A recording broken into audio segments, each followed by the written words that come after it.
여러분 반갑습니다. 일주일 잘 보내셨습니까? 예, 뭐 날도 이제 조금 따뜻하다 그죠? 이제 다음 주에는 에어컨을 틀어야 될 것 같은데 아마. 인간 난로들이 지금 다 여기 뭐 많이 계셔가지고 이제 그 더운 시즌이 점점 다가오는 것 같습니다. 그리고 뭐 촛발 부처님 오신 날도 저희가 한 달 정도 있으면 곧 다가오는데요. 그 아직까지는 그래도 날씨가 마지막 봄에 그래도 막바지라서 그래도 그 아주 좋은 계절인 것 같습니다. 이 좋은 계절에 저희가 오늘도 사성제에 관한 본문을 마무리 지으려고 합니다. 저번 시간에 저희가 사성제에 대해서 본문을 하면서, 고진멸도 중에 이제 세 부분을 다루고, 도성제를 안 다뤘죠, 그죠? 도성제에 관한 부분을 안 다뤘는데, 이번 시간에는 도성제에 관해서 다뤄보도록 하겠습니다. 제가 이제 사성제를 항상 설명할 때, 자주 쓰는 표현이 뭐냐면, 사성제는, 괴로움의 법칙과 행복의 법칙으로 구성되어 있다. 괴로움의 법칙이 뭐냐? 고성제, 집성제가 괴로움의 법칙이다. 고성제가 바로 괴로움의 어떤 현상, 현실을 얘기해 주는 것이고, 집성제가 바로 그 괴로움의 원인을 얘기하는 겁니다. 괴로움의 원인에 관한 진리죠. 괴로움의 원인이 무엇이냐? 바로 딴하, 가래이고, 가래란 게 뭐냐? 끊임없이 더 원하는 거죠. 바로 이게 탐진치죠. 원함과 불만족이죠.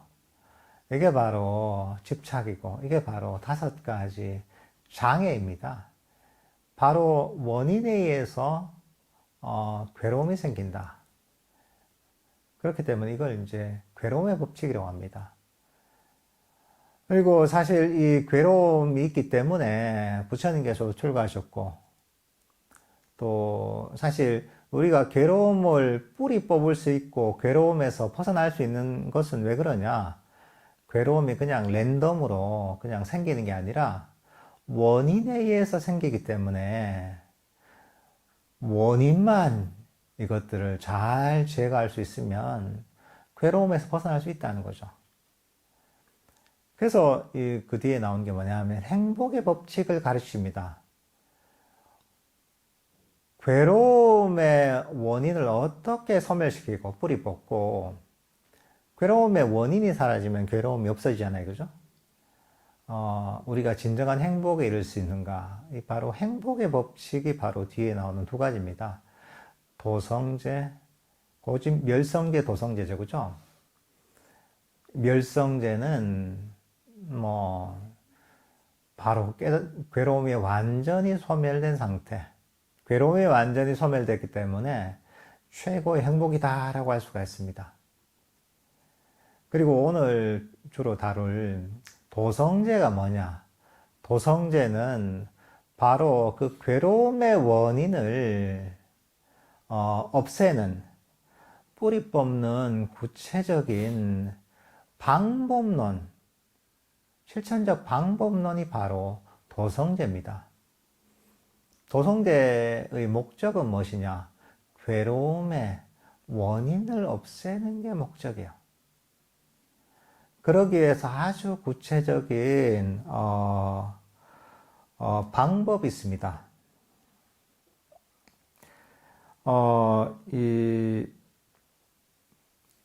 우리는 사람들이 보면 뭔가 다 성취하길 원합니다. 그죠?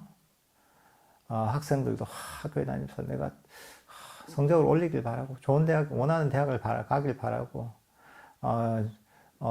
이 대학생들도 각자 원하는 게 있고, 직장인들도 각자 원하는 게 있고, 다른 사람들도 각자 뭔가 원하는 게 있습니다. 때로는 그게 현실적인 목표여서 우리가 성취를 할 수 있는 경우도 있고, 어떤 경우에는 사실은 현실과 동떨어진 그냥 바람이어서 성취가 안 되는 경우가 있습니다. 근데 여러분들 보면 성취가 안 되는 것들은 보통 안 되는 게 왜 그러냐? 본인이 그것을 목표를 이루기 위한 아주 정확한 방법을 모르고, 그리고 그 방법에 따라 실천을 안 하기 때문에 우리가 그 목표에 도달할 수 없고 원하는 것을 얻을 수 없는 경우가 대부분입니다. 사실 우리가 아무리 뭔가 되길 원하더라도, 요즘 유튜브나 이런 데 보면 무슨 끌어당김의 법칙 이래가지고 자꾸 원하면 모든 게 이루어진다. 옛날 시크릿 이런 책이 유명했잖아요. 그죠? 다 원하면 이루어진다. 근데 보면 이게 그 책 저도 옛날에 읽어봤는데 그럴듯해요, 이게. 그럴듯해서 약간 이제 자기가 이제 그냥 대충 그냥 읽고서 좀 비판적으로 이해하지 않으면 깜빡 넘어가기 쉬워요. 근데 뭔가 거긴 보면 여러 가지 케이스를 얘기하죠. 막 끊임없이 엄청 바라니까 뭔가 이루어지더라. 그래서 이제 많은 직장인들이 그 책을 보고 실천을 많이 했다고 하더라고요.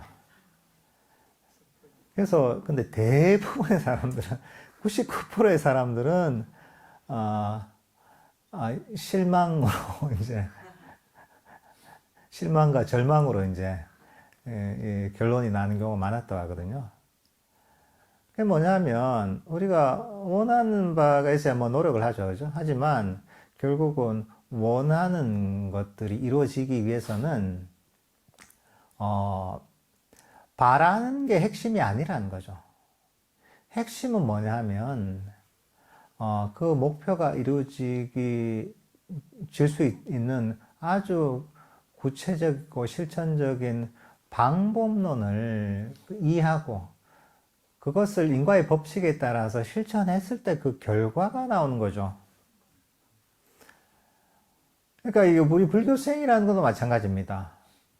누구나 괴로움에서 벗어나고 싶고 행복해지고 싶어 하죠. 사람들이 바라는 겁니다. 하지만 사람들이 어떻게 해야지 괴로움에서 벗어나서 행복해지는지 그 인과의 법칙을 잘 모른다는 거예요. 예를 들면 어떤 사람이, 경전에 나온 얘기인데, 어떤 사람이 정말 참기름이 필요해서 해운대 백사장에 모래를 한 점 탁 지어가지고 손으로 안 그러면 뭔가 엄청 짠단 말이죠. 힘을 줘서. 그걸 아무리 모래를 정말 압축해서 강력한 힘을 가지고 짜더라도 모래를 짜서 짠다고 해서 참기름이 나오진 않거든요. 본인이 정말 나는 지금 내가 보면 밥 먹을 때 참기름 다 얹어서 먹고 싶어서 정말 참기름을 원하더라도 모래를 아무리 그걸 짜더라도 참기름을 얻지 못하는 겁니다. 또 어떤 사람이 본인이 우유를 얻고 싶단 말이죠. 우유를 얻고 싶은데 소의 뿔을 막 짜고 있는 거예요, 이게. 소뿔 잡고 쫙 짠다고 해서 우유가 나옵니까, 이게? 그렇지 않단 말이죠. 인도 같은 경우에, 인도 시골 같은 경우에 보면, 소 같은 걸 기르는 경우가 많거든요, 이게. 근데 보통 소 중에서도 보면, 이 버팔로라고 하는 그 소가 있어요, 보면. 시꺼먼 소가 있는데, 이제 그런 이제 소가 보면, 암소가 그 우유가 엄청 많이 나, 우유도 맛있어요, 보면. 제가 옛날에 한 2013년도인가 혼자 그 인도 성지순례를 갔을 때 여기저기 이제 걸망을 메고 다니다가 이 기원정사가 있는 시라바스티 한국절이 있거든요. 거기에 보면 거기에서 제가 한 뭐 일주일인가 10일인가 머물렀거든요. 한 10일 정도 머물렀구나. 근데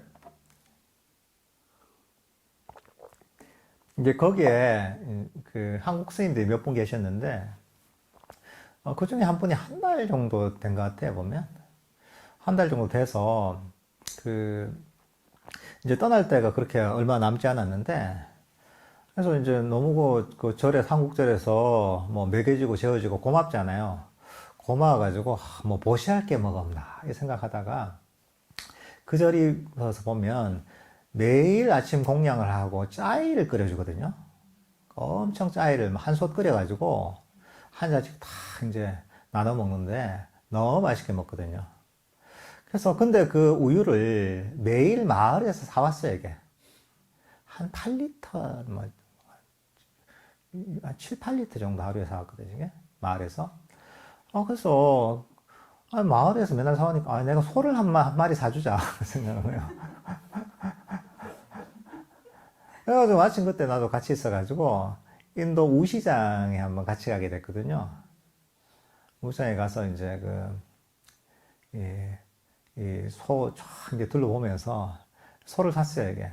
그 버팔로, 암소를 샀는데, 그 소를 사면 송아지가 딸려와요. 세트예요, 이게.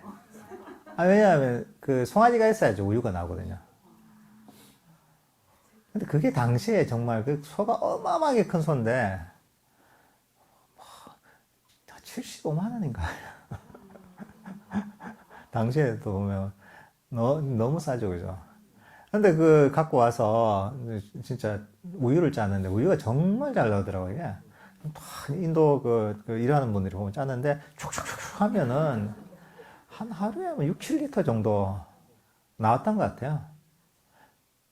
그래서 이제 마을에서 이제 우유를 살 필요가 없죠. 이제 그게 나오니까.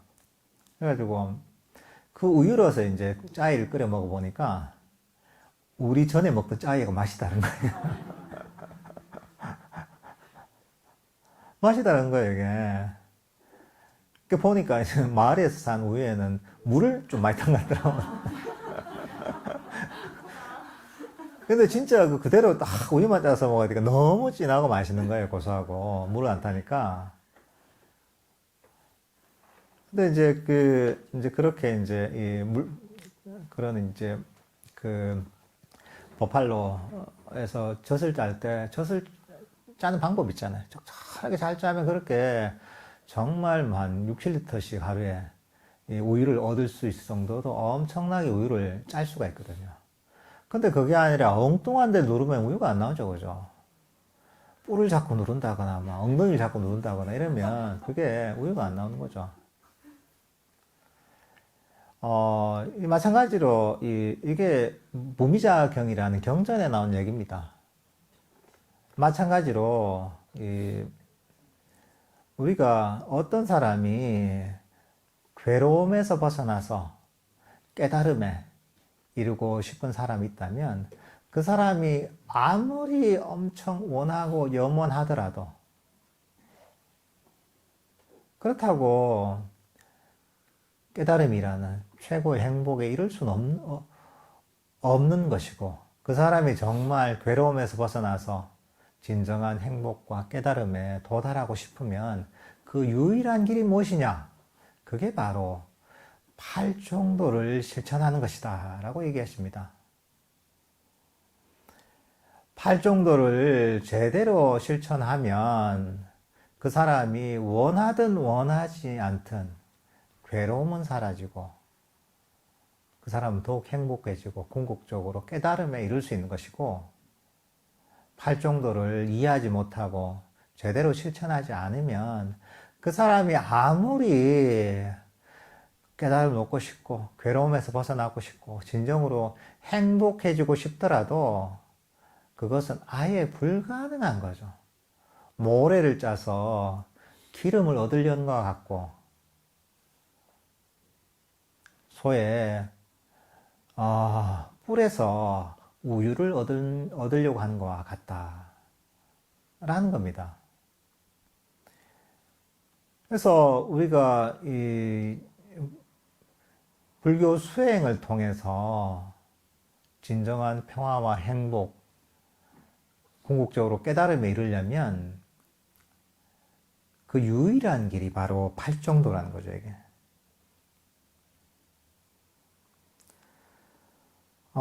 이 팔정도를 중도라고 하잖아요, 그죠? 중도라고 하는데, 그리고 팔정도를 표현할 때 발은 쭉 나오잖아요. 정견, 정사위에서 나오는데, 여기에 대한 사실 오해가 많이 있습니다.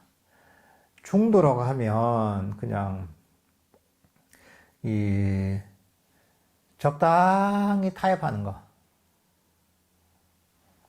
그러니까 너무 음식을 먹어도 많이 먹지도 않고 적게 먹지도 않고 적당히 먹는 거. 우리가 운전을 할 때도 너무 과속하지도 않고 너무 천천히 가지도 않고 그냥 적당하게 가는 것. 사람이 정치적으로도 너무 보수적이지도 않고 너무 진보적이지도 않고 적당한 중도 정도 된다 뭐. 그 일종의 이제 뭔가 회색지대에 있는 듯한 느낌으로 중도를 이해하는 경우가 사실 많이 있습니다. 하지만 이 중도란 건 그런 게 아닙니다. 중도란 것은 괴로움의 원인을 끊어내고 우리를 진정한 행복으로 이끄는 유일한 길이고 아주 적극적인 실천 방법인 겁니다. 그러니까 우리가 이 차를 몰고 어디 광주에 가려고 하잖아요. 광주에 가려고 할 때 어떻습니까? 광주에 갈 때 그냥 아무데나 차를 올려가지고 그냥 속도만 한 80km로 간다고 광주에 도달하는 건 아니잖아요. 그죠? 광주에 가기 위해서는 정확한 경로를 알아야 되죠. 그죠? 정확한 그 경로를 알고 그 경로에 따라 가면서 그리고 아주 안전하게 운전을 할 수 있어야 되잖아요. 그 정확한 경로에 따라 가면서 뭐 사고 나지 않게 위험하지 않게 안전하게 적절하게 운전의 기술을 활용해서 잘 운전해 나가야 되잖아요. 그죠? 그렇게 해서 광주에 도달하는 거와 마찬가지입니다, 이게. 사실 이 중도라는 것을 중도가 무엇이냐? 중도가 바로 팔정도라고 얘기합니다. 팔정도라고 하면 8가지 바른 어떤 수행의 방법론이거든요. 정견, 정사유, 정어, 정업, 정명, 정정진, 정념, 정정이죠. 그래서 보면 바른 견내, 정사유, 바른 마음가짐, 바른 말, 바른 행위, 바른 생계, 바른 정진, 바른 마음 챙김, 바른 삼매 이렇게 된단 말이죠. 전부 다 바르다고 하는데 이 바르다고 하면 이것도 조금 사람들 오해하는 거죠. 바르게 사는 거, 휴지도 안 버리고 신호위반도 안 하고 공중요독도 잘 지키고 세금도 잘 내고 보통 이런 이미지가 있단 말이죠. 근데 이제 이 팔정도에서 바르다는 것, 빨리어로 쌈마라고 하거든요, 이게. 쌈마라고 하면 어떻게 보면 완벽하다 라는 의미가 있습니다. 완벽하고 최상의 것이고 완벽하기 때문에 결함이 없는 거죠, 이게. 그러니까 우리가 윤리적이고 도덕적인 바르다고는 완전히 의미가 다른 겁니다. 완벽하고 결함이 없는 최선의, 최고의 어떤 그런 수행법이다라는 그런 의미를 담고 있는 겁니다.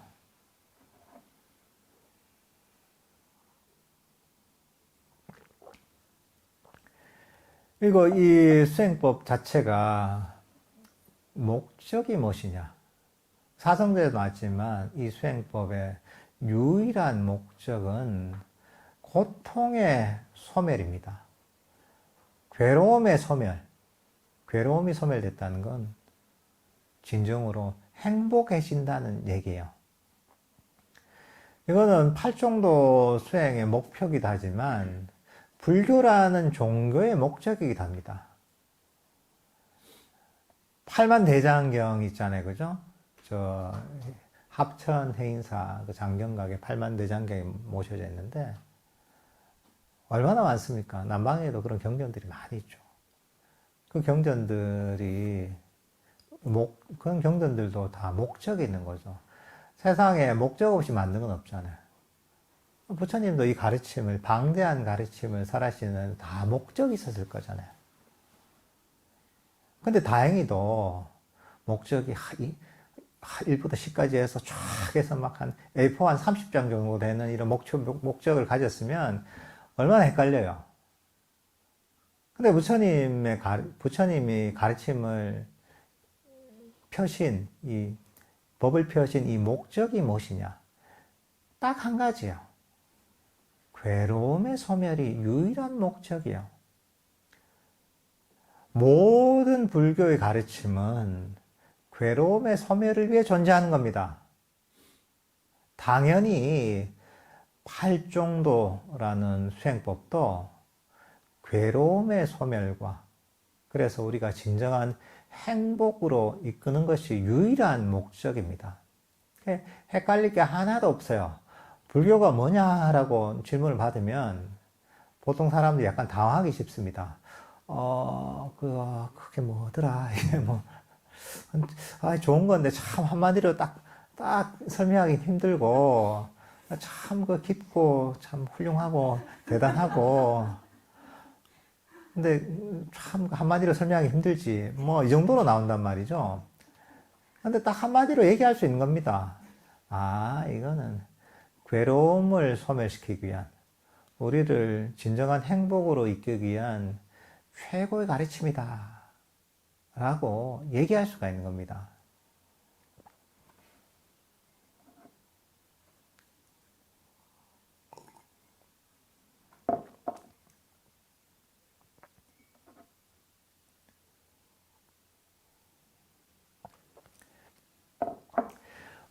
이 팔정도라는 걸 하나하나 살펴보자면 첫 번째 나오는 것이 정견입니다.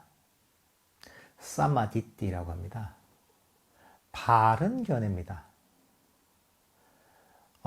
바른 견해는 일종의 우리가 어디 목적지로 갈 때, 그 지도와 같습니다.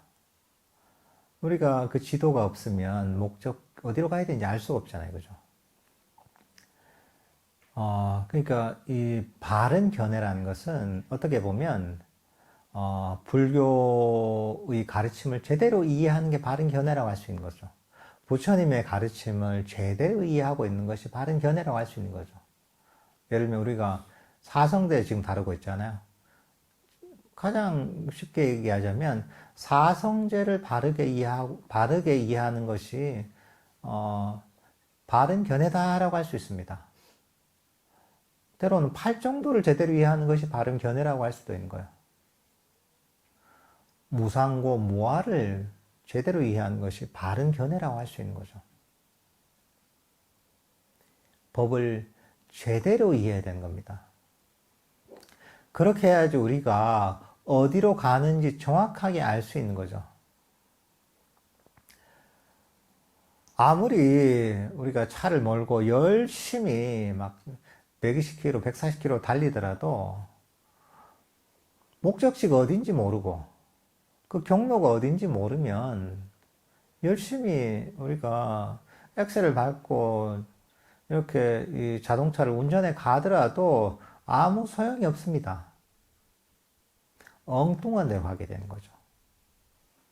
그래서 법을 제대로 이해하는 것이 너무나 중요한 겁니다. 특히나 사실 사성제를 제대로 이해하면 불교의 전체를 이해하는 겁니다.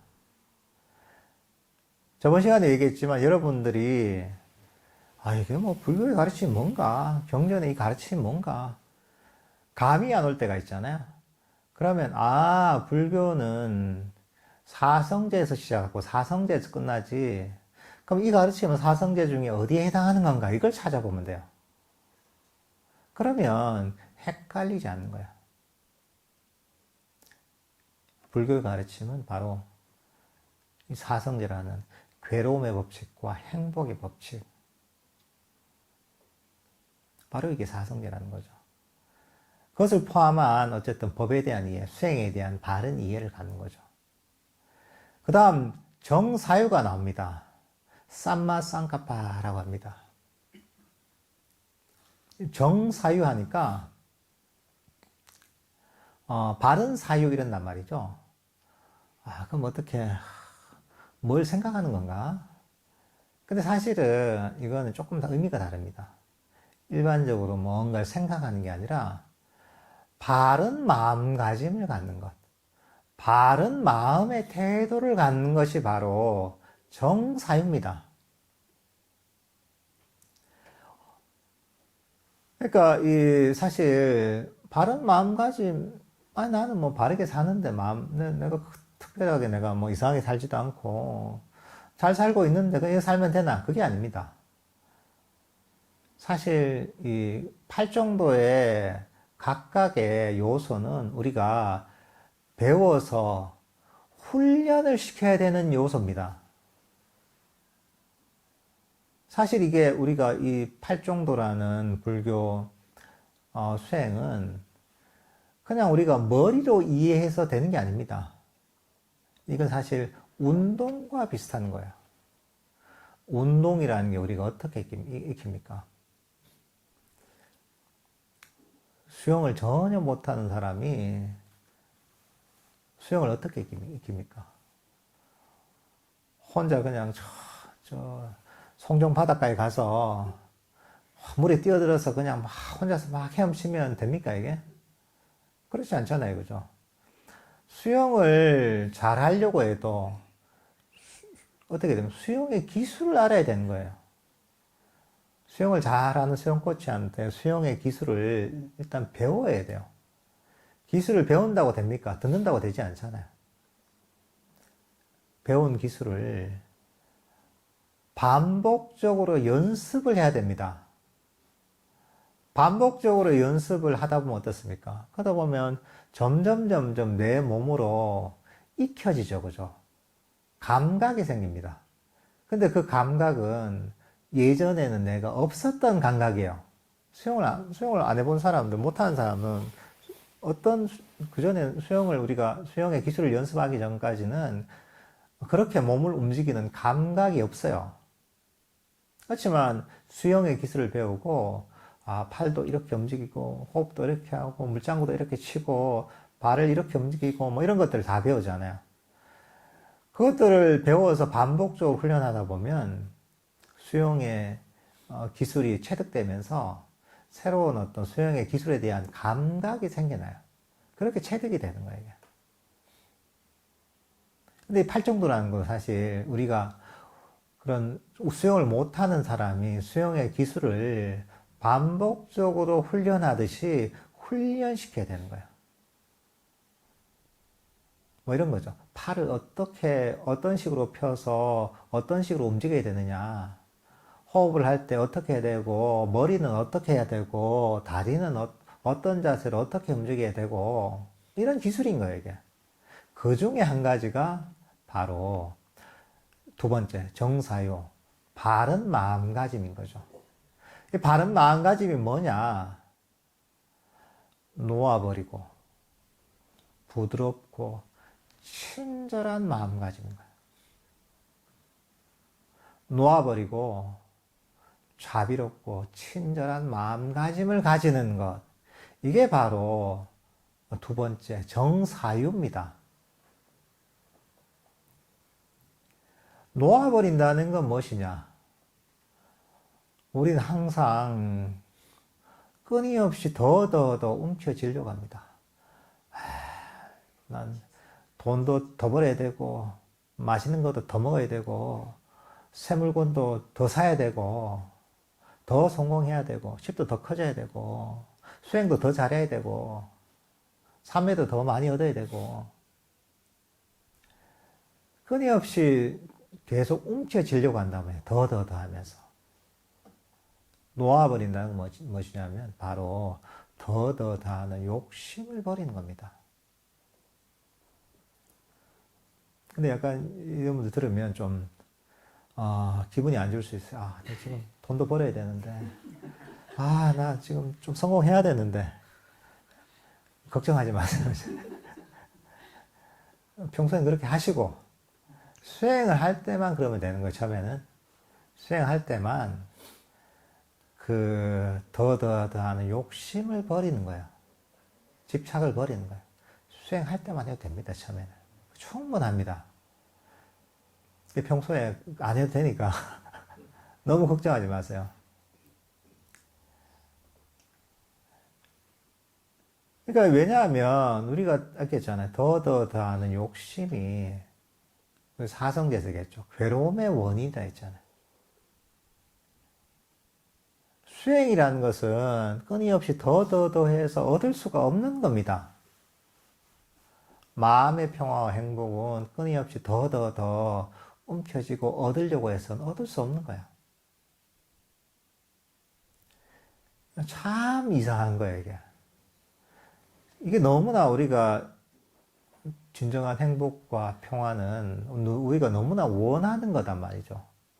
원하면 진짜 그걸 엄청 의지를 가지고 얻으려고 노력하고 갈망을 해야지 하는데, 근데 이 진정한 평화와 행복은 그렇게 얻어지지 않는다는 거죠.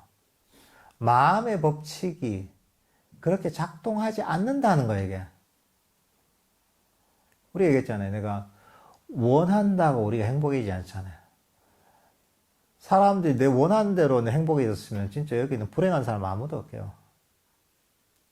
원한다고 행복해지는 게 아니잖아요. 원한다고 내가 괴로움에서 벗어나는 게 아니잖아요. 원하는 거와 별 관계가 없는 거야. 아까 얘기했잖아요. 아무리 내가 원해도 모래를 짜서 기름을 얻을 수 없고 소의 뿔을 짜서 우유를 얻을 수 없는 거와 똑같은 거예요. 기름을 얻으려면 참깨를 그걸 가지고 짜든가 해야죠. 우유를 얻으려면 암소의 젖을 주물러서 짜야죠, 이게. 우유를 짜내야죠. 정확한 기술이 있는 것이고, 작동하는 인과의 법칙이 있는 겁니다. 그래서 우리가 괴로움에서 벗어나려면 놓아버리는 수밖에 없어요. 욕심을 버리는 수밖에 없어요. 명상이 발전하려면 욕심을 버리는 수밖에 없어요. 놓아버리고. 그 두 번째 뭐냐면 부드럽고 친절한, 자비롭고 친절한 태도입니다. 수행을 할 때 여러분, 많은 사람들이 전투적으로 하는 사람이 많습니다. 그래, 30분, 아니 1시간 동안 내가 잠시도 내가 잡념을 안 익히고 내가 집중을 해가지고 내가 이번 1시간에 뭔가 얻어야지. 근데 자꾸 잡념이라 한단 말이죠. 내 잡념이야말로, 이 번뇌야말로 내 철천지 원수다 이러는 거죠, 이게. 이거간에 싸워서 내가 반드시 이겨내리라 한단 말이죠. 그래, 수행이라는 게 자기와의 싸움이지, 그래.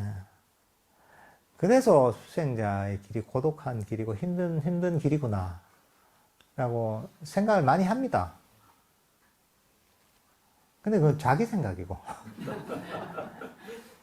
자기 생각이고, 근데 인과의 괴로움에서 벗어나서 진정한 행복에 이르는 인과의 법칙을 모르는 거예요, 이게. 이런 사람들은 계속 모래를 짜서 기름을 얻으려는 사람인 거야. 어리석죠, 이제. 그러니까, 근데 부처님께서 얘기하신 마음의 법칙은 그게 아니단 말이죠.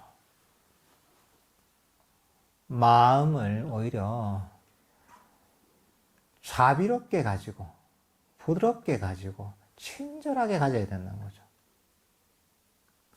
마음을 자비롭고 부드럽게 가진다는 건 뭐냐 하면, 어떻게 보면 무한 긍정의 마음이에요. 따뜻하게 포용하는 어떤 마음의 태도예요. 근데 우리가 만약에 어떤 걸 적대적으로 대하잖아요. 그게 설사 내 번뇌일지라도, 또는, 불안하거나 혼란스러운 내 마음일지라도, 그걸 적대시 하잖아요. 아, 이걸 싫어하죠. 아, 왜 번뇌가 일어나? 왜 마음이 평화롭지 않아?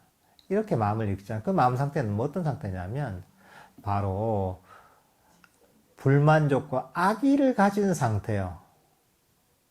이게 뭐냐면 삼독심이라고 하는 삼독심 중에 진심, 썩내는 마음이에요. 썩내고 불만족을 가지는 마음인 거죠. 바로 이런 어떤 썩내는 마음, 불만족을 가지면 그 결과는 괴로움이 생기는 거야. 수행은 안 되는 거야.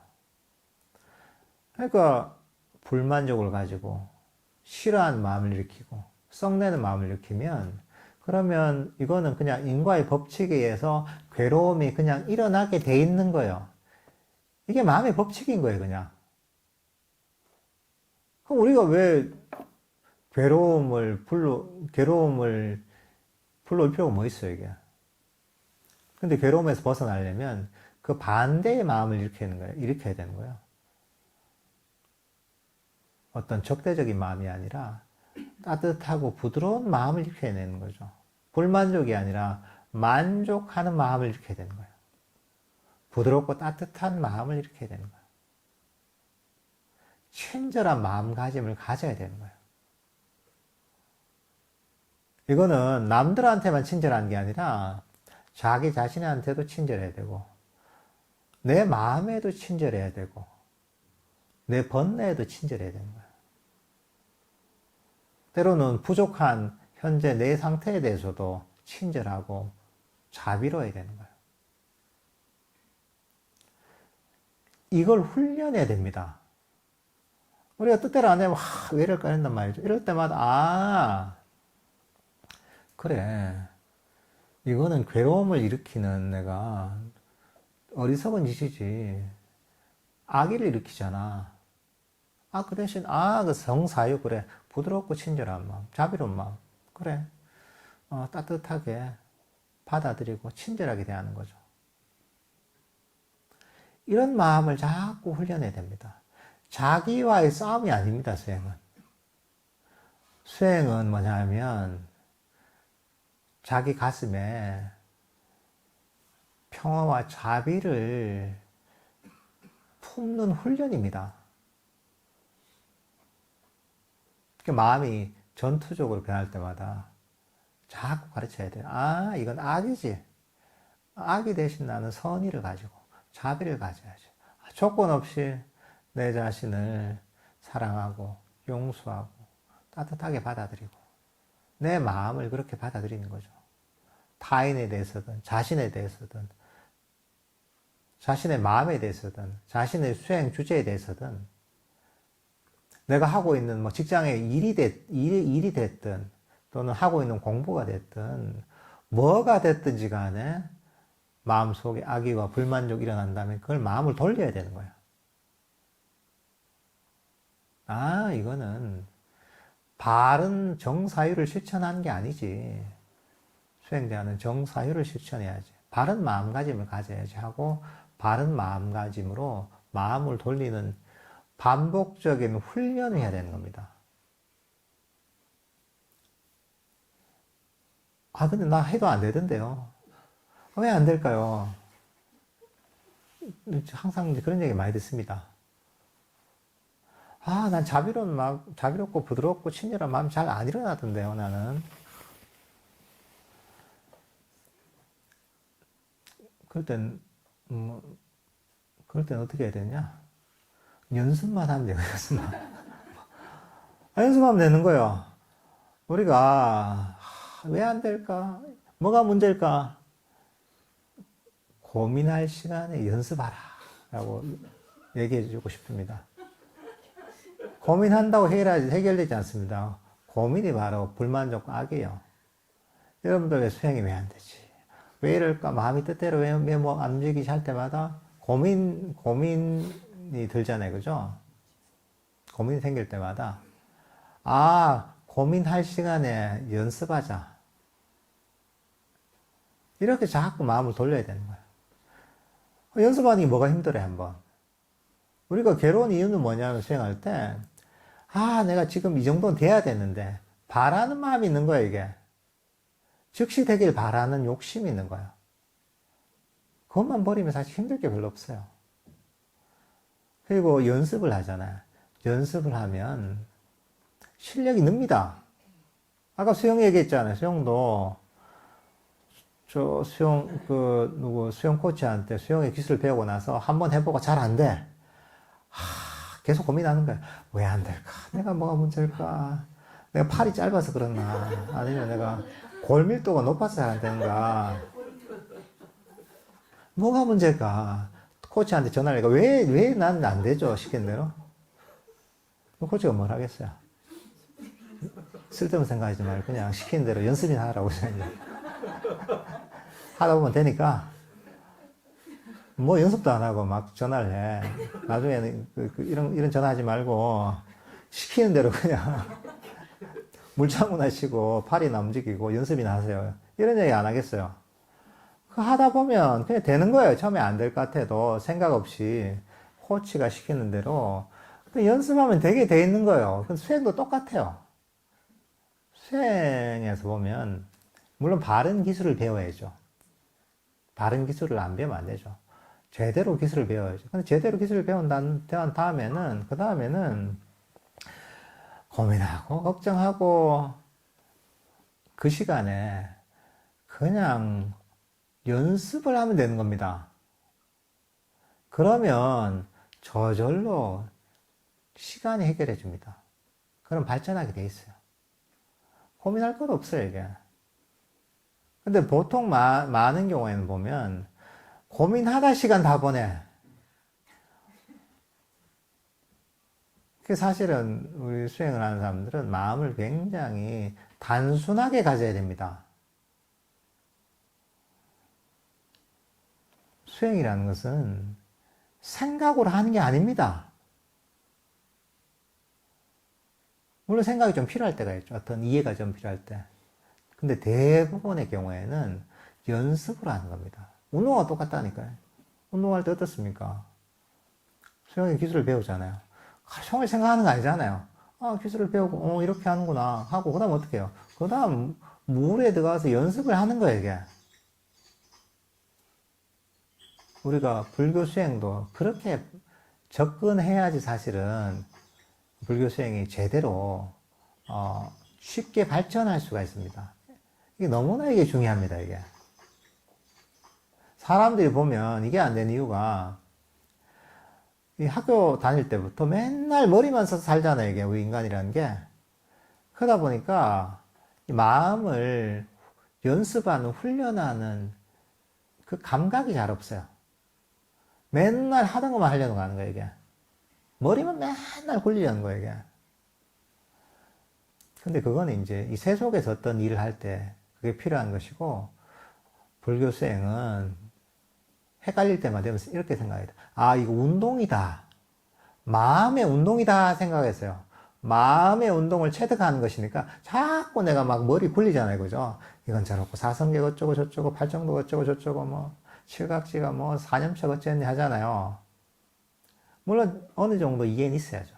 하지만 운동하듯이 기본적인 일을 한다면 그 다음엔 운동이니까 연습하자. 이렇게 마음을 돌려야 됩니다. 그 다음 정어가 있죠. 정어, 정업, 정명이 있습니다. 바른 말, 바른 행위, 바른 생계가 있습니다. 바르게 말하고, 바르게 행동하고, 그리고, 뭔가 바른 어떤 생계나 직업을 가지고 살아가고. 이게 어떻게 보면, 계에 해당하는 것인데, 바른 말이 아니고 우리가 잘 알고 있죠. 우리가 말도 부드럽게 하고, 거칠게 하지 않고, 또 이간질하는 말 하지 않고, 욕설도 하지 않고, 부드러운 말을 해주고, 이런 게 있단 말이죠. 근데, 이거는 뭐, 수행하고 무슨 관계죠? 이렇게 생각할 수 있습니다. 큰 관계 없을 것 같은데.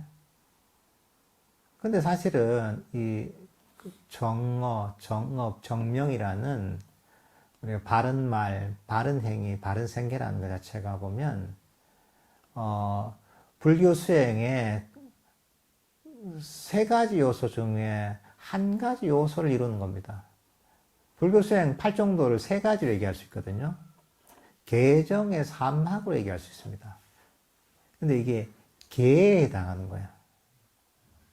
덕 있는 어떤 삶을 사는 것, 덕 있는 행동을 하는 것. 근데 우리가 만약에 막 남들 험담하고 욕하고 막 하잖아요. 남들한테 상처 준 말 하고 하다 보면, 그러다 보면 그런 어떤 말을 하는 과정에서 우리 마음 속에서 장애가 많이 일어나요. 번뇌가 많이 일어나게 돼 있어요. 때론 죄책감이 일어나고, 때론 분노가 일어나고, 때론 욕심이 일어나고, 그렇게 돼 있어요. 그러니까 이거는 남을 위한 것이기도 하지만, 결국은 그보다 중요한 거는 자기 자신을 위한 것이에요. 남들을 험담하고, 이간질하고, 욕설을 하잖아요. 그렇게 할 때 그런 작용이 누구한테 일어나요? 내 마음에서 일어나는 거예요, 이게. 내 마음에서 그런 감정과 생각이 일어나고, 그 다음에 그게 말로 나오는 거잖아요. 그러니까 우리도 수행을 위해서 우리가 부드러운 말, 친절한 말, 따뜻한 말, 이런 어떤 연습을 자꾸 해야 되는 거죠.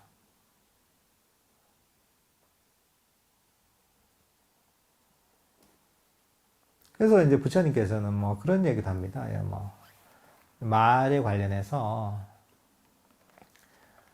어떤 사람을 비난할 때 어떤 조건을 갖췄을 때 비난해야 되느냐. 이게 뭐 있습니다, 이게. 본인이 그만한 어떤 도덕적인 결점이 없어야 되고, 그 사람을 위하는 자비로운 마음을 가져야 되고, 이게 그 사람한테 도움이 돼야 되고, 타이밍도 딱 맞아야 되고, 한 10가지 되는데,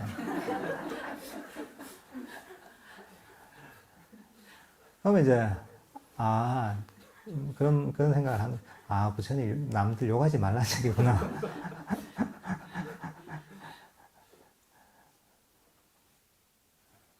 그러니까 우리가 말하는 것도 보면 절제해야 됩니다. 훈련시켜야 됩니다. 보통 사람들이 그렇습니다. 사람들이 둘만 모이면 남 얘기를 많이 합니다. 남 얘기도 좋은 얘기를 잘 안 해요. 주로 저 도반은 이건 괜찮은데 저건 문제야. 괜찮은 얘기를 하려는 게 아니라 문제를 얘기하려는 거예요. 보면 그 버릇 같은 거예요, 이게. 그러니까 자꾸 그것도 습이기 때문에 우리가 이 남들의 부정적인 면을 보고 또 부정적인 얘기를 하는 걸 자꾸 절제하고 하지 않도록 자꾸 훈련시켜야 돼요. 나한테 해로운 거야. 남들 비난하고 욕하면 내가 지금 내 마음속에서 그런 마음이 일어나는 거야. 내 마음속에서 실함과 때로는 분노와 불만족이 일어나는 거야.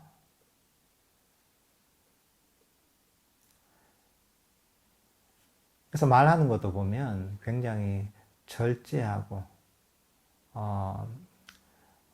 부드럽고 친절한 도움이 되는 이런 얘기를 할 수 있도록 노력해야 되는 거죠. 그 다음 행동도 마찬가지입니다. 우리 행위가 있죠, 그죠? 우리가 5개가 있죠, 그죠? 살도 망조해서 살생하지 말고, 도둑질하지 말고, 사대 음행을 하지 말고, 거짓말하지 말고, 술이나 중독성 약물을 마시지 말라 한단 말이죠.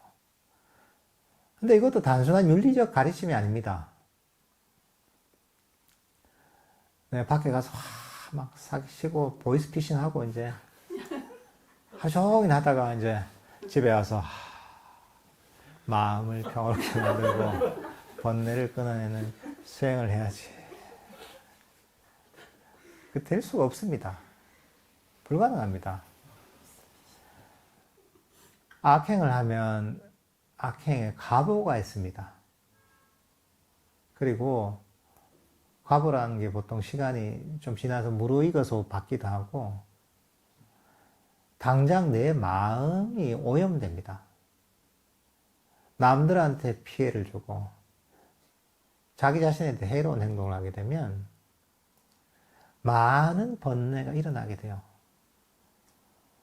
후회와 불안과 요동, 마음의 요동 이런 것들이 계속 일어나게 됐습니다. 이게 어떻게 보면 수행의 기초가 되는 거예요. 아무리 내가 호흡 명상을 하고 자해 명상을 하고 걷기 명상을 하려고 해도 평소에 사는 게 개차반이면 이게 그 수행이 제대로 될 수가 없는 거야.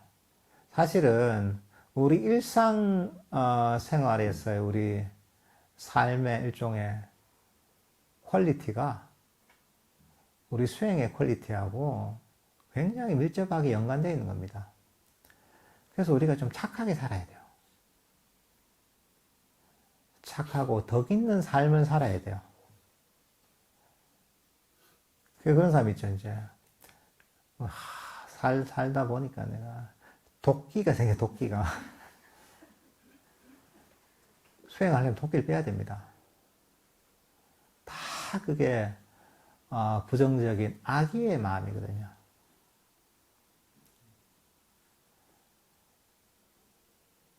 수행의 과정은 그런 도끼를 빼는 과정입니다. 그래서 우리 수행의 과정이 바로 삼독심, 탐진치, 삼진을 삼독심이라고 하죠.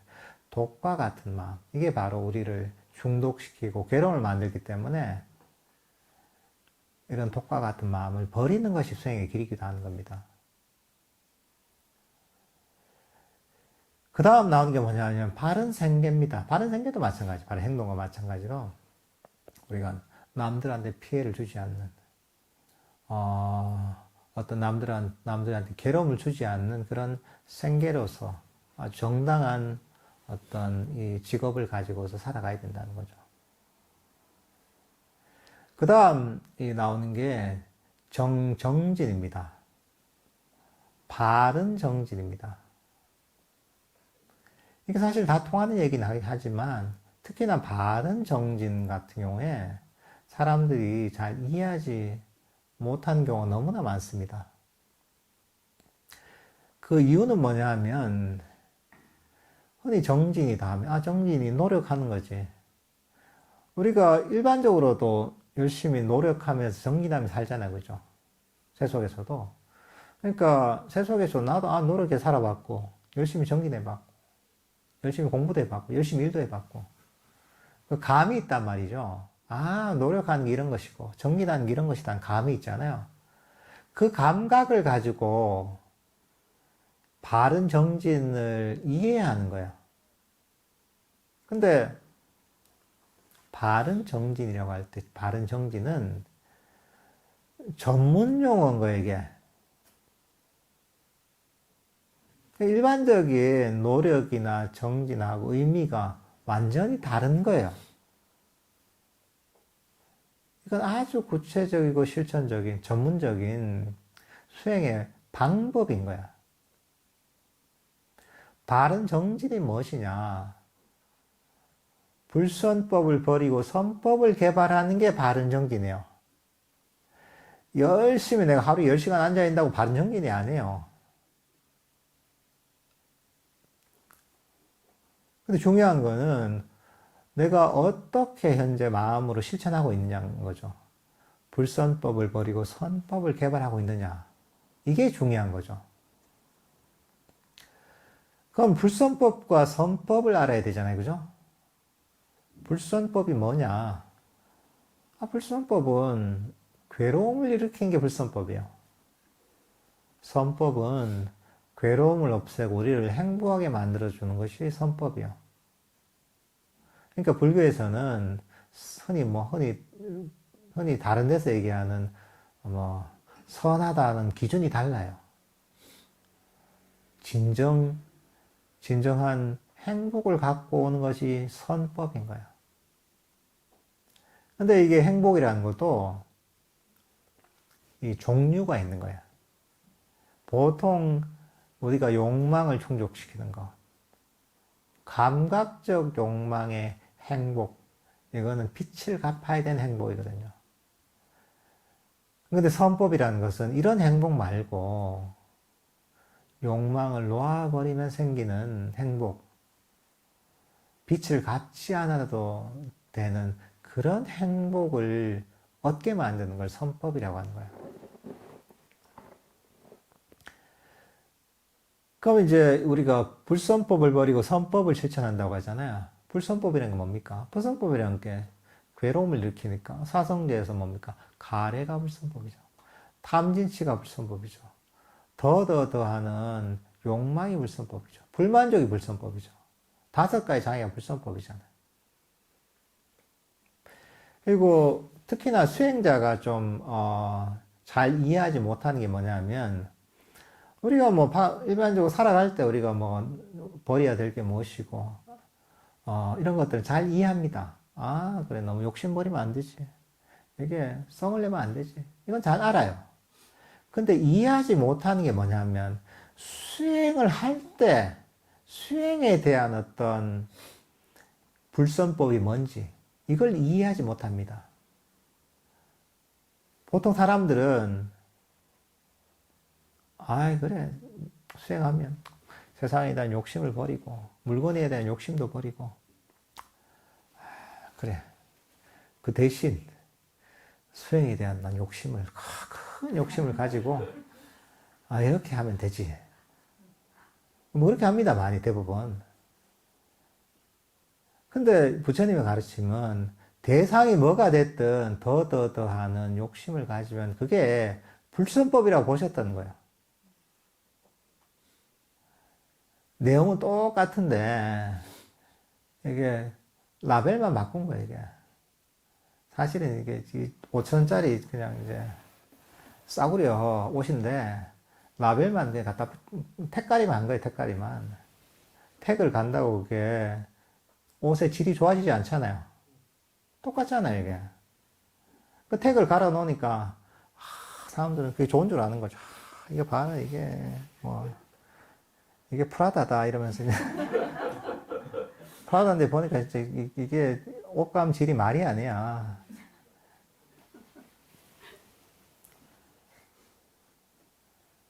그러니까 이제 여러분들 수행을 하면 수행자들이 거기에 많이 빠지거든요. 깨달음을 얻어야지. 삼매를 얻어야지. 내가 무상정등력을 얻어야지. 욕심이 그득하단 말이죠. 그거는 사실은 내용은 똑같이 부처님께서 버리려고 하는 불선법, 욕망, 더한 욕망이고 집착인데 거기다가 그냥 택만 간 거예요, 이게. 택만 갈아놓고 좋아하는 거야. 그래, 이거지. 근데 자꾸 그걸 입다 보면 이상해. 왜 불편하지, 이게? 단초도 금방 떨어지고.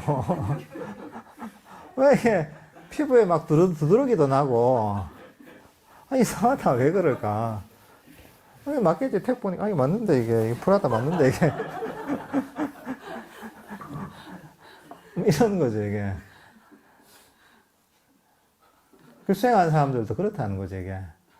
대상이 뭐가 됐든, 어떤 마음가짐을 가지냐가 중요하다는 거죠. 더한 욕심을 가지면, 그건 불선법이라는 거죠. 대상이 중요하지 않습니다, 뭐가. 그 수행할 때, 더한 욕심을 가지잖아요. 그러면 안 되는 거예요. 그리고 사람들은 보면, 의지를 가지고 수행을 많이 하려고 합니다.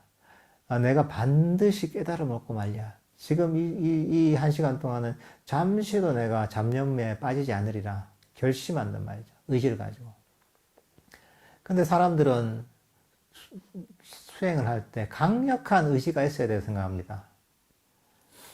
그게 잘못된 견해인 거예요. 잘못된 생각인 거예요. 의지는 뭐냐? 의지의 이면에는 욕심이 있는 겁니다. 의지를 가지고 뭔가 얻으려고 하는 거야. 욕심은 뭡니까? 불선법이고 괴로움의 원인이죠. 의지의 그 뿌리는 뭐냐? 에고예요. 누가 의지로서 뭔가 얻으려고 해요? 내가 얻으려고, 내가 얻으려고, 내가. 그러니까 에고를 강화시키는 거죠. 에고가 사실은 모든 번뇌의 뿌리예요. 그러니까 수행은 의지로 하는 게 아닙니다. 의지를 오히려 버리는 과정이에요. 놓아버려야 돼요. 의지를 갖고 하면 어떻게 되냐? 의지를 갖고 주먹이 꽉 쥐어져요. 내가 반드시 얻어야지. 힘이 꽉 들어가고 긴장이 돼요. 벌써 욕심이 꽉 차 있는 거예요. 근데 그거는 아무리 본인이 의지를 가지고 깨달음을 얻고 진정한 행복을 이루고 싶다 하더라도 똑같은 거예요, 지금. 모래를 계속 짜고 있는, 짜서 이제 기름 언제 나오나 이러고 있는 거예요, 이게. 근데 사실 수행은 이렇게 의지로서 주먹을 꽉 쥐고 움켜쥐는 게 아니라 의지를 놓아버리고 긴장을 풀고 이렇게 놓아버리는 거예요, 손을. 놓아버려야 되는 거예요. 그래서 수행에서 제일 처음에 가장 중요한 게 뭐냐면 긴장을 푸는 거예요. 릴렉스하고 욕심을 버리는 겁니다. 의지를 놓아버리는 거예요. 수행자는 의지를 놓아버리는데 아주 좋은 방법이 뭐냐면 그냥 그 순간에 만족하는 겁니다. 원함을 버리려면 원함의 반대가 만족입니다. 만족하는 겁니다. 정지는 만족해야 돼요. 그리고 만약에 막 더 하는 이유가 뭐냐면 지금 나 이게 마음에 안 들거든, 이게. 이거 말고 난 좀 좋은 거. 이런 마음 상태 말고 다 깊은 선정이 들어가 있는 거. 뭔가 엄청난 통찰. 이거는 관심 없어, 이거는 뭐. 별거 아니니까. 근데 이제 그 마음이 어떤 마음이냐면, 악인 거예요, 악이. 불만족인 거예요. 탐지심이 진심에 해당하는 겁니다. 그러면 이게 바로 괴로움의 원인이고 수행의 장애인 거예요. 그 대신 악의를 우리는 선의와 자애심으로 바꿔야 되는 거예요. 그래, 내가 이럴지라도 이대로 충분해. 이걸 있는 그대로 이 순간에 부족하더라도 이것들을 모두 포용하고 수용하고 따뜻하게 감싸 안는 이런 마음가짐을 개발해야 되는 거예요. 선의와 자애심을 개발하는 것. 이게 바른 정진인 거예요. 이게 정확한 이제 우리 마음이 작동하는 원리가 있는 겁니다, 이게. 이 원리에 따라서 우리가 실천하는 겁니다. 어떻게 보면 우리가 이제 이 어떤 기계가 잘 작동하기 위해서 어떻게 합니까? 여러 가지 부품들을 아주 정밀하게 그 공학적 원리에 따라서 설계하고 조립하잖아요. 그죠? 그런 어떤 기계 공학적 엔지니어링 기술이 필요하잖아요. 그죠? 마음도 똑같은 겁니다. 일종의 이제 마음의 엔지니어링 같은 거예요. 이게. 불교의 팔정도라는 것이 정확한 원리와 방법이 있는 겁니다. 그 다음 나오는 게 정념입니다. 정념이 무엇이냐? 바른 마음 챙김입니다. 삼마사떼라고 합니다. 바른 마음 챙김이라는 것은 보면 흔히 오해하기 쉬운데 마음 챙김하면 깨어있음, 알아차림 이 정도로 이해한단 말이죠. 깨어있고 알아차리고. 근데 사실 바른 마음 챙김은 좀 더 깊은 의미가 있습니다. 깨어있고 알아차리는 것 플러스 거기에는 지혜가 있어야 돼요. 불교에서 마음 챙김은 항상 지혜를 동반하고 있는 겁니다. 그래서 흔히 뭐 우리 경전에서도 싸띠 쌈빠졌냐 이런 얘기 하거든요. 정념정지라고 하는데 바른 마음 챙김과 바른 악, 이 지혜거든요. 쌈마, 싸띠 반냐라고 할 수가 있어요. 반냐. 마음 챙김과 지혜는 항상 동반돼야 됩니다. 그 지혜라는 게 뭐냐? 지혜라는 게 법을 기억하고 있는 거예요. 법을 기억한다는 건 어떤 것이냐? 여러분들 운전할 때를 생각해 보면 됩니다. 여기까지 운전해서 오는데 어떻습니까? 여러분들 운전을 막 운전할 때 보면 운전을 오래 한 분 같으면 그냥 차문을 열고서 시동 걸고 그냥 쭉 그냥 오다 보니까 오게 됐죠, 그죠? 근데 그럴 때 막 지금 내가 엑셀을 밟아야지, 브레이크를 밟아야지, 내가 왼쪽 깜빡이를 켜야지, 핸들을 오른쪽으로 돌려야지, 뉴턴을 해야지, 뭐 이런 것도 있잖아요. 하나하나 동작마다 생각을 하지 않잖아요, 그죠? 그렇지만 여러분들 적절한 순간에 때로는 차선을 바꾸고, 적절한 순간에 좌회전하고, 적절한 순간에 속도를 줄이고, 적절한 순간에 추월을 하고, 다 그렇게 운전을 해오셨잖아요, 그죠? 어떻게 운전의 기술에 대한 기억을 갖고 있는 거예요, 이게.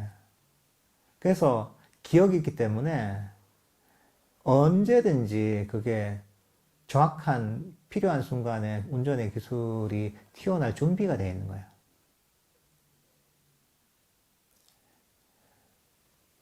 그러니까 만약에 차를 운전하는데 정신만 바짝 차리고 있다. 정신을 바짝 차리고 핸들을 꽉 잡으면서 앞에 차가 있는데도 그대로 정신을 바짝 차리면 갖다 박았다.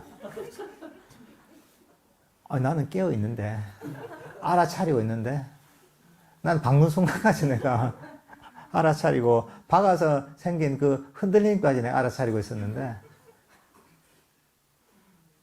그 운전을 잘하는 사람이 아니잖아요. 깨어 있어야 되죠. 운전할 때. 하지만, 그보다 더 중요한 건 뭐냐면, 운전의 기술을 기억하고 있어야 되는 거죠. 그것도 단순한 머리로 기억하는 게 아니라 운전의 기술을 연습을 해서 체득한 경험이 본인의 어떤 체험적 기억이 있어야 된다는 거예요. 수행도 똑같은 겁니다. 우리가 깨어있어야 되죠. 깨어있지만 우리가 지금 이 상황에서 번뇌들을 버리기 위해서 필요한 적절한 명상의 기술들을 기억하고 있어야 되는 거예요. 기억하다가 필요한 순간에 튀어나올 수 있어야 되는 거죠. 이게 바로 마음 챙김이 확립되어 있는 거예요.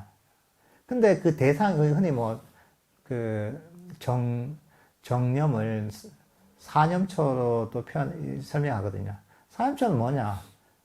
우리가 마음 챙김이 운전에 대한 마음 챙김이 확립될 수 있는 거죠. 때로는 수영에 대한 마음 챙김이 확립될 수도 있는 것이고, 때로는 악기를 다룬다면 악기를 다루는 데 대한 마음 챙김이 확립될 수도 있잖아요. 그 악기를 다루는 기술들이 기억되어지면 적절한 순간에 그 기술을 발휘하는 거죠. 마찬가지입니다. 신수식품 할 때 몸에 대한 마음 챙김이 확립됐다는 것은 몸을 대상으로 수행할 때 필요한 어떤 기술들이 다 기억이 되어 있다는 거죠. 느낌, 마음, 법, 이게 마찬가지인 겁니다. 사실 이렇게 되어 있는 상태가 마음 챙김이 확립되어 있는 상태입니다. 근데 이 마음 챙김은 그러면 우리가 그냥 맨날 주구장창 기억만 하면 되냐? 그게 아닙니다. 우리가 바른 어떤 수행 있잖아요. 팔정도 수행을 꾸준히 하다 보면 마음 챙김이 점점 강해집니다. 명상 주제를, 호흡 같은 명상 주제를 알아차리고 하다 보면 여기저기 달리던 마음이 이 순간에 멈추기 시작합니다. 이 순간에 멈추다 보면 마음이 충전되고 깨어나고 강력해집니다. 이렇게 강력해진 마음 상태. 이 상태가 어떻게 마음 챙김이 강화된 상태라고도 할 수 있는 거예요. 그리고 여기도 마찬가지로 항상 법에 대한 어떤 기억들이 치해가 동반이 되어 있어야 되는 거죠. 사실 마지막에 나오는 정정, 바른 삶에도 사실 마음 챙김과 직접적 연관이 있습니다. 그만 이렇게 마음이 강력해지잖아요. 마음이 고요하게 멈추면서 강력해지다 보면 여기서 내면에 행복감이 생깁니다. 마음이 깨어나고 밝아집니다. 이게 어떻게 보면 삼매가 개발되는 과정이에요. 우리 마음은 여기저기로 끊임없이 움직이고 달리다 보면 마음의 정신적 에너지가 점점 고갈됩니다. 사실 우리에게 어떤 번뇌가 일어난 상태, 탐진치가 일어난 상태는 어떤 상태냐면 끊임없이 마음이 요동치고 움직이는 상태예요. 욕심으로 이걸 쫓아갔다가 저걸 쫓아가 계속 요동치고 끊임없이 마음이 달리는 상태인 거예요. 근데 팔정도 수행을 통해서 우리가 수행을 하다 보면 마음이 고요하게 멈추기 시작합니다. 마음이 고요하게 멈추면 정신적 에너지가 충전되고 마음이 강력해지고 깨어나고 밝아지고 행복해집니다. 이 과정이 어떻게 마음의 멈춤의 과정입니다. 과정이 어떻게 보면 삼매가 개발되는 과정인 거예요. 그렇게 마음이 멈추다 보면 우리는 점점 더 큰 행복을 느낍니다. 내면에서 저절로 행복감이 생깁니다. 이게 점점 강화되는 거예요. 그 과정에서 우리의 어떤 인식은 점점 사라집니다. 오감의 영역이 먼저 사라지기 시작합니다. 나중에는 오감의 영역이라는 짐을 내려놓고 순수한 마음의 영역에 들어갑니다.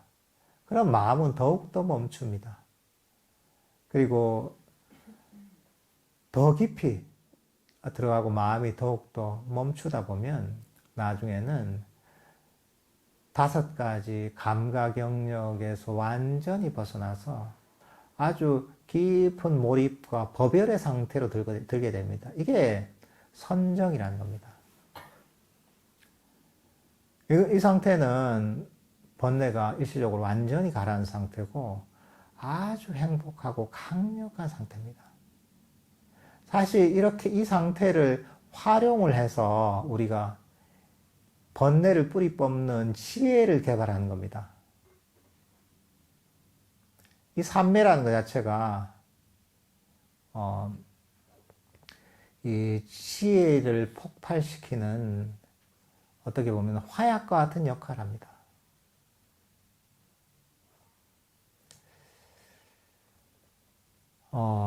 사실 조금 할 얘기가 더 있는데 오늘 보니까 내가 하다 보니까 너무 길어져서 오늘은 여기까지만 하고 다음 시간에 마무리 짓도록 하겠습니다. 장시간 수고 많으셨고요.